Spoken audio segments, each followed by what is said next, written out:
ಶ್ರೀನಿವಾಸನ ಅಂತರಂಗ ಭಕ್ತರಿಗೆ ಬೆಳಗಿನ ವಂದನೆಗಳು.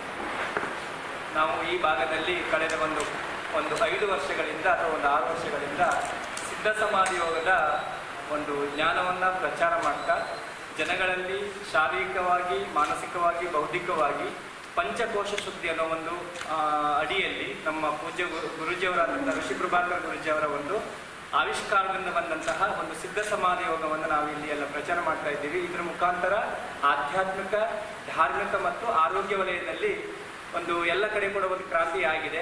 ಯಾಕಂದರೆ ಈ ಭಾಗದಲ್ಲಿ ತುಂಬ ನಮ್ಮ ಸಾಧಕರು ಇಲ್ಲಿ ನಮ್ಮ ಜೊತೆ ಇದ್ದಾರೆ. ಈ ಪ್ರಯುಕ್ತ ನಾವು ಒಂದು 5 ವರ್ಷದ ಹಿಂದೆ ನಾವು ಒಂದು ಲೋಕ ಕಲ್ಯಾಣಕ್ಕೋಸ್ಕರ ಒಂದು ಶ್ರೀನಿವಾಸ ಕಲ್ಯಾಣೋತ್ಸವವನ್ನು ಮಾಡಬೇಕಂತ ಸಂಕಲ್ಪ ಮಾಡ್ಕೊಂಡಿದ್ದೀವಿ. ನಾವು ಪ್ರಥಮವಾಗಿ ಕೊಲ್ಲೂರು ಪಾದಯಾತ್ರೆಗೆ ಹೋಗುವಾಗ ನಮ್ದೇನು ಈ ಸಂಘಟನೆಯಿಂದ ಶುರು ಆಯಿತು, ಆವಾಗಲೇ ಒಂದು ಸಂಕಲ್ಪ ಆಗಿತ್ತು. ಅದ್ರ ಪ್ರಕಾರ ಅದು 5 ವರ್ಷದ ಹಿಂದೆ ಮಾಡ್ಕೊಂಡಂಥ ಸಂಕಲ್ಪಕ್ಕೆ ಒಂದು ಕೈ ಕಾಲು ಹೀಗೆ ಅದೊಂದು ಬೆಳೀತಾ ಹೋಯಿತು. ಈಗ ಈ ಒಂದು ಕಾಲಘಟ್ಟದಲ್ಲಿ ಅದೊಂದು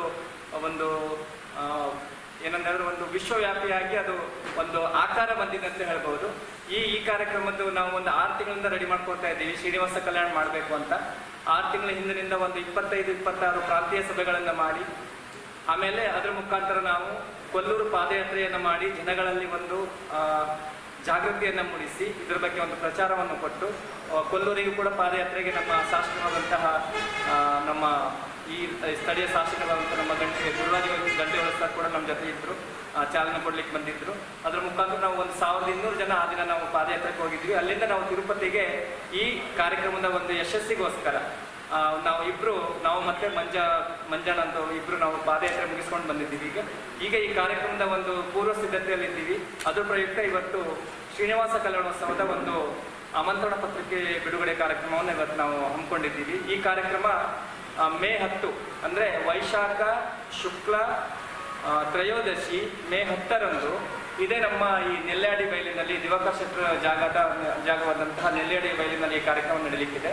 ಈ ಕಾರ್ಯಕ್ರಮಕ್ಕೆ ವಿಶೇಷತೆ ಏನಂತ ಹೇಳಿದ್ರೆ ಜಗದ್ಗುರು ಪೀಠ, ಶೃಂಗೇರಿಯ ಜಗದ್ಗುರು ಪೀಠವಾದಂತಹ ಆಮ್ನಾಯಗಳಲ್ಲಿ 4 ಆಮ್ನಾಯಗಳಲ್ಲಿ ಪ್ರಸಿದ್ಧವಾದಂತಹ ದಕ್ಷಿಣಾಮ್ನಾಯ ಶೃಂಗೇರಿ ಶಾರದಾ ಪೀಠ ಕೂಡ ನಮಗಿಲ್ಲಿ ಆಗಮಿಸ್ತಾ ಇದೆ. ಶ್ರೀ ವಿಧುಶೇಖರ ಭಾರತೀರ್ಥ ಸ್ವಾಮೀಜಿ ಅವರು ನಮ್ಮ ಈ ಕಾರ್ಯಕ್ರಮಕ್ಕೆ ಸಾನ್ನಿಧ್ಯವನ್ನು ವಹಿಸ್ತಾ ಇದ್ದಾರೆ. ಇದು ನಮ್ಮ ಕಾರ್ಯಕ್ರಮದ ಒಂದು ಬಹುದೊಡ್ಡ ಒಂದು ಯಶಸ್ಸಾಗಲಿಕ್ಕಿದೆ. ಈ ಕಾರ್ಯಕ್ರಮ ಶ್ರೀನಿವಾಸ ಕಲ್ಯಾಣೋತ್ಸವ ಸಾಯಂಕಾಲ 5 ಗಂಟೆಗೆ 5:30 ಶುರು ಆಗ್ತದೆ. ಅದರ ಪ್ರಯುಕ್ತ ನಮ್ಮದು ಧಾರ್ಮಿಕ ಕಾರ್ಯಕ್ರಮಗಳು ಕೂಡ ಇಲ್ಲಿ ನಡೀಲಿಕ್ಕಿದೆ. ಬೆಳಿಗ್ಗೆ 10/5/2025 ಬೆಳಿಗ್ಗೆ 8 ಗಂಟೆಗೆ ಧಾರ್ಮಿಕ ಕಾರ್ಯಕ್ರಮಗಳು ಶುರುವಾಗ್ತದೆ. ಸಾಮೂಹಿಕ ದೇವತಾ ಪ್ರಾರ್ಥನೆ, ಪ್ರಧಾನ ಸಂಕಲ್ಪ, ಸಾಮೂಹಿಕ ಸಂಕಲ್ಪ, ಗುರುಗಣಪತಿ ಪೂಜೆ, ಪುಣ್ಯಾಹ ವಾಚನ, ಋತ್ವಿಗರಣ್ಯ, ಅಗ್ನಿಕುಂಡ ಸಂಸ್ಕಾರ, ಸೂರ್ಯಾಗ್ನಿ ಪ್ರತಿಷ್ಠೆ ಆದಮೇಲೆ ಬೆಳಿಗ್ಗೆ 9:00ವರೆಗೆ ಶ್ರೀನಿವಾಸ ದೇವರನ್ನ ನಾವು ಉಪ್ಪುಂದ ದುರ್ಗಾ ಪರಮೇಶ್ವರಿ ದೇವಸ್ಥಾನದಿಂದ ಒಂದು ಶೋಭಾಯಾತ್ರೆ ಮುಖಾಂತರ ನಾವು ಇಲ್ಲಿ ಈ ಸ್ಥಳಕ್ಕೆ ಕರ್ಕೊಂಡು ಬರ್ಲಿಕ್ಕಿದ್ದೇವೆ.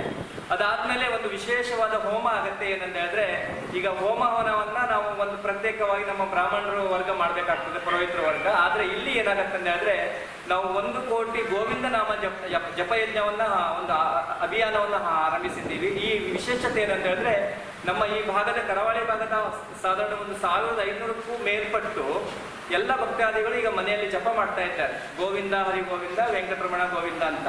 ಇದು ತುಂಬಾ ವಿಶೇಷವಾದ ಯಾಗ. ಇದು 1 ಕೋಟಿ ಅಂತ ನಮ್ಮ ಸಂಕಲ್ಪ, ಆದ್ರೆ ಜಾಸ್ತಿನೇ ಆಗತ್ತೆ, 2-3 ಕೋಟಿ ಜಾಸ್ತಿ ಆಗುತ್ತೆ. ಯಾಕಂದ್ರೆ ಅಷ್ಟು ಜನಸಂಖ್ಯೆ ಇವತ್ತು ದಿನಕ್ಕೆ 1000 ಗಂಟೆ ಜಪ ಮಾಡ್ತಾ ಇದ್ದಾರೆ.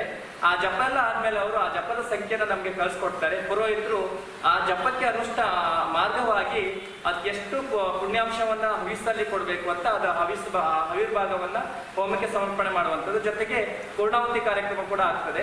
ಇದು ತುಂಬಾ ವಿಶೇಷವಾದ ಕಾರ್ಯಕ್ರಮ. ಅಂದ್ರೆ ಶ್ರೀನಿವಾಸ ಕಲ್ಯಾಣದ ಜೊತೆಗೆ ಪ್ರತಿಯೊಬ್ಬ ವ್ಯಕ್ತಿ ಕೂಡ, ಪ್ರತಿಯೊಬ್ಬ ಭಕ್ತಾದಿಗಳು ಕೂಡ ಇದಕ್ಕೆ ಪೂರಕವಾಗಿ ಎಲ್ಲರೂ ತೊಡಗಿಸ್ಕೊಳ್ಬೇಕು ಅನ್ನೋ ದೃಷ್ಟಿಯಿಂದ ನಾವು ಈ ಜಪ ಯಜ್ಞವನ್ನ ಇಟ್ಕೊಂಡಿದ್ದೀವಿ. ಈಗ ಏನಾಗುತ್ತೆ ಅಂತ ಹೇಳಿದ್ರೆ ಪ್ರತಿ ಮನೆಯಲ್ಲೂ ಕೂಡ ಅವರು ಜಪ ಮಾಡುವಾಗ ಈ ಕಾರ್ಯಕ್ರಮಕ್ಕೆ ಅವರು ಅತಿಥಿಗಳಾಗಿ ಬರೋದಿಲ್ಲ, ಅಂದ್ರೆ ಆತಿಥೇಯರಾಗಿ ಬರ್ತಾರೆ ಅಂತಂದ್ರೆ ಇದು ನನ್ನ ಕಾರ್ಯಕ್ರಮ ಅನ್ನೋ ಮನೋಭಾವನೆಯಿಂದ ಪ್ರತಿಯೊಬ್ಬರು ಕೂಡ ತಮ್ಮನ್ನು ತೊಡಗಿಸ್ಕೊಳ್ಳಿಕ್ಕೆ ಈಸಿ ಆಗ್ತದೆ. ಹಾಗಾಗಿ ನಮ್ಮ ಪುರೋಹಿತರಾದಂತಹ ಸುಬ್ರಹ್ಮಣ್ಯ ಅಡಿಗರು ಮತ್ತೆ ರಾಘವೇಂದ್ರ ಕಾರ್ಯಕರ್ತರ ಮಾರ್ಗದರ್ಶನದಲ್ಲಿ ಇದನ್ನು ನಾವು ಹಮ್ಮಿಕೊಂಡಿದ್ದೀವಿ.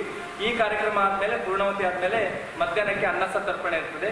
ಅದಾದ್ಮೇಲೆ 2:30ರಿಂದ ಸಾಯಂಕಾಲ 5:30 ತನಕ ಸ್ಥಳೀಯ ಭಜನಾ ಮಂಡಳಿಗಳ ಭಜನಾ ಕಾರ್ಯಕ್ರಮ ಇರುವಂಥದ್ದು. ಇದರ ನಂತರ ನಮ್ಮದು 5:15ಕ್ಕೆ ಶ್ರೀನಿವಾಸ ಕಲ್ಯಾಣೋತ್ಸವ ಪ್ರಾರಂಭ ಆಗ್ತದೆ.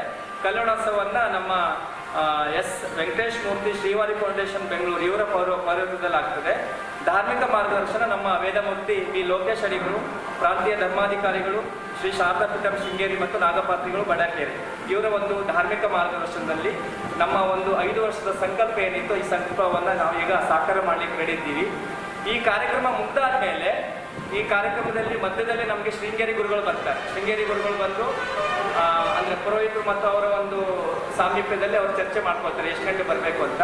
ಕಾರ್ಯಕ್ರಮದ ಮಧ್ಯದಲ್ಲೇ ಗುರುಗಳು ಬರುವಂಥ ಒಂದು ಸಂದರ್ಭ ಇದೆ. ಕಾರ್ಯಕ್ರಮದಲ್ಲಿ ಗುರುಗಳು ಆ ಕಾರ್ಯಕ್ರಮದಲ್ಲಿ ಇದ್ದಾಗ ಅದರ ವೈಭವ ಇನ್ನೂ ಹೆಚ್ಚಾಗತ್ತೆ. ಯಾಕಂದರೆ ಒಂದು 30-35 ಸಾವಿರ ಜನ ಈ ನಮ್ಮ ಈ ಮೈದಾನದಲ್ಲಿ ಸೇರುವಾಗ ಗುರುಗಳು ಕೂಡ ಬರುವಾಗ ಅದರದ್ದೊಂದು ವೈಬ್ರೇಷನ್ ತುಂಬ ಚೆನ್ನಾಗಿರ್ತದೆ.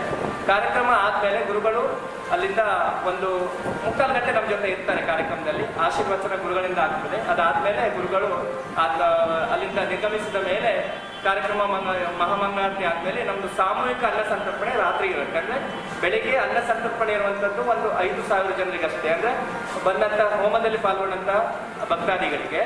ರಾತ್ರಿ ಯಾರು ಶ್ರೀನಿವಾಸ ಕಲ್ಯಾಣಕ್ಕೆ ಬರ್ತಾರಲ್ಲ ಅವರೆಲ್ಲರಿಗೂ ಸೇರಿ ನನ್ನ ಪ್ರಕಾರ ಒಂದು 25,000 ಅಥವಾ 30,000 ಜನರಿಗೆ ನಾವು ಮಹಾ ಅನ್ನ ಸಂತರ್ಪಣೆ ರಾತ್ರಿ ಇಟ್ಕೊಳ್ತೀವಿ. ಅಲ್ಲಿಗೆ ಈ ಕಾರ್ಯಕ್ರಮ ಪರಿಪೂರ್ಣವಾಗ್ತದೆ. ಅದಾದಮೇಲೆ ಏಕಾಂತ ಸೇವೆ ಅಂತ ಇರ್ತದೆ.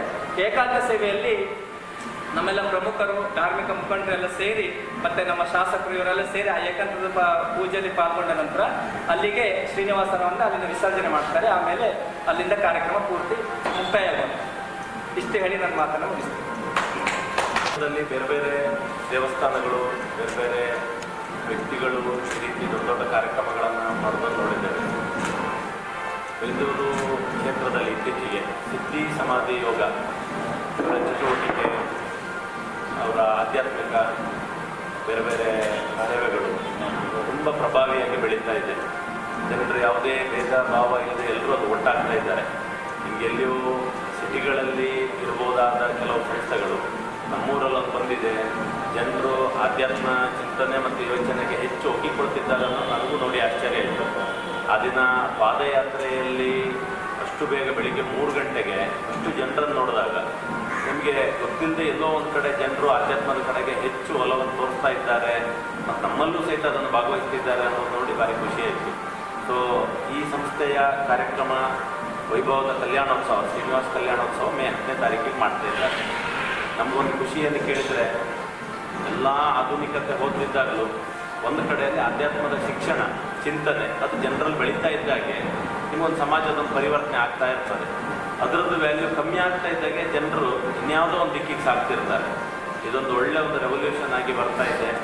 ತುಂಬ ಜನ ಸೇರ್ತಿದ್ದಾರೆ. ಯಾವುದೇ ಭೇದ ಭಾವ ಇಲ್ಲ.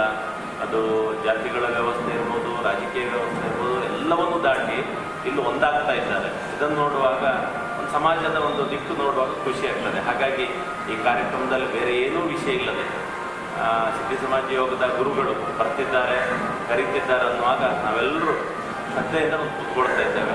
ಆ ಕಾರ್ಯಕ್ರಮಕ್ಕೆ ಶುಭವಾಗಲಿ, ನಮ್ಮ ಊರಿಗೂ ಒಳ್ಳೆಯದಾಗಲಿ, ಜನರಲ್ಲೂ ಆಧ್ಯಾತ್ಮ ಚಿಂತನೆ ಬೆಳೀಲಿ ಅನ್ನುವಂಥದ್ದನ್ನು ಹೇಳಿ ಇವತ್ತಿನ ಆಮಂತ್ರಣ ಪತ್ರವನ್ನು ಬಿಡುಗಡೆ ಕಾರ್ಯಕ್ರಮವನ್ನು ಎಲ್ಲರೂ ಸೇರಿ ಮಾಡಿದ್ದೇವೆ. ಎಲ್ಲರ ಜೊತೆಯಾಗಿ ಆ ಕಾರ್ಯಕ್ರಮವನ್ನು ಯಶಸ್ವಿ ಮಾಡಿಕೊಡುವ ಅನ್ನುವ ನಿವೇದನೆಯನ್ನು ಈ ಮೂಲಕ ಮಾಡ್ತಾ ಇದ್ದೇವೆ. ಇವತ್ತಿನ ನಾವು ಶ್ರೀನಿವಾಸ ಉತ್ಸವವನ್ನು ಕೈಗೊಂಡಿದ್ದೇವೆ. ಅದರ ಆಮಂತ್ರಣ ಬಿಡುಗಡೆಯಿಂದ ನಮ್ಮ ಬೈಂದೂರು ಭಾಗದ ಶಾಸಕರಾದ ಗುರುರಾಜ್ ಗಂಟಿಯವರು ಅದನ್ನು ನೆರವೇರಿಸಿಕೊಟ್ಟದ್ದು ನಮ್ಮ ಎಲ್ಲ ಸಿದ್ಧಿ ಸಮಾಜ ಸಾಧಕರಿಗೂ ಹಾಗೂ ಗ್ರಾಮಸ್ಥರಿಗೆ ಸಂತೋಷ ಕೊಡುವಂಥ ವಿಷಯ. ಅದೇ ರೀತಿಯಲ್ಲಿ ಮೇ 10ನೇ ತಾರೀಕು ನಾವೀಗ ಈ ಕಾರ್ಯಕ್ರಮಕ್ಕೆ ಎಲ್ಲ ತಯಾರಿಯನ್ನು ಮಾಡಿಕೊಂಡಿದ್ದೇವೆ. ಅದರಲ್ಲಿ ಶಿರೂರಿನಿಂದ ನಮ್ಮ ಗಂಗೊಳ್ಳಿವರೆಗೆ ಸರಿಸುಮಾರು ಒಂದು 30,000 ಪತ್ರಿಕೆಗಳನ್ನು ಯಾವಾಗಲೂ ಪ್ರಿಂಟ್ ಮಾಡಿದ್ದೇವೆ. ಅದೆಲ್ಲವೂ ಪ್ರತಿ ಮನೆಗೂ ಕೊಡಬೇಕೆನ್ನುವುದು ನಮ್ಮ ಭಾವನೆ. ಅದರಂತೆ ಅದಕ್ಕೆ ತಮ್ಮ ಎಲ್ಲ ಇಡೀ ಊರಿನ ಸದ್ಭಕ್ತರು ಹಾಗೂ ಸಿದ್ಧ ಸಮಾಜದ ಸಾಧಕರು ಇದರಲ್ಲಿ ಭಾಗವಹಿಸಿ ಈ ಒಂದು ಸಾರ್ವಜನಿಕ ಶ್ರೀನಿವಾಸ ಕಲ್ಯಾಣೋತ್ಸವವನ್ನು ಯಶಸ್ವಿಗೊಳಿಸಿ ನಮ್ಮ ಊರಿಗೆ ಶೋಭೆ ತರಬೇಕಾಗಿ ಈ ಮೂಲಕ ಕೇಳಿಕೊಳ್ಳುತ್ತೇವೆ.